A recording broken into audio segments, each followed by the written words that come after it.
Kasal ni na Carlo Aquino at Charlie Dizon.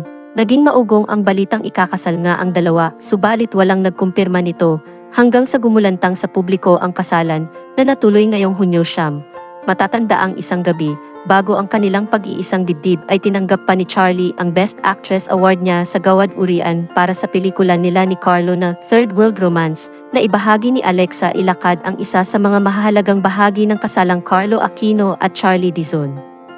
Si Alexa ay isa sa mga abay ni Charlie na nakasaksi ng pag-iisang dibdib nito kay Carlo Aquino. Sa kanyang Instagram story, na ibahagi niya ang "You May Kiss the Bride" moment ng dalawa, ay may caption itong "Congratulations, mga mahal ko." Maliban kay Alexa, ilan sa mga artistang parte rin umano ng entourage, sina Bel Mariano, Elias Joson at Sue Ramirez.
Carlo, mahal.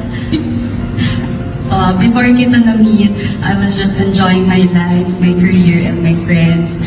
In a way, I kinda let go of the idea or concept na I'll be in a relationship or more so being married. But I'll also admit na sabi kasi effective ang manifestation. So, nagsulat ako ng "To My Dear Future Husband." A year after, we had an opportunity to work together and doon kita mas nakilala. At that time, akala ko nakilala na kita ng Soldier's Heart. Nakita ko nun yung character na responsible ka kasi di ka namin nakasama. Kuyang-kuya ka sa lahat. At lagi ka lang naglalaba or nag-workout. But as I got to know you better, ang lalim pa pala na you have a lot of good qualities na talagang aligned sa na-imagine kung gusto ko makasama sa buhay. Nakita ko yung goals mo, aligned sa goals ko, and yung pagiging family-oriented mo, kung paano mo kami alagaan, and kung paano ka ka-selfless when it comes to your loved ones. At lalo na kung paano ka sa family ko. Siguro, yun yung pinaka-sign sa akin na ikaw yung para sa akin.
Speech to the marriage acceptance speech a while ago at the ceremony. May mahihiling ka pa ba? Oo naman. Oo. Marami pa. Kaya syempre, sobrang love ako ni Lord. Yun yung masasabi ko. You have defined the Webster definition of #blessed, I think. Right? So I think we better see the first kiss of this. Hindi nga maalis ang titig ni Carlo Aquino sa kanilang wedding ring. Ang cute din ang acceptance speech ng bride, now Mrs. Aquino. Nawanan nga ang lahat sa kanyang sagot.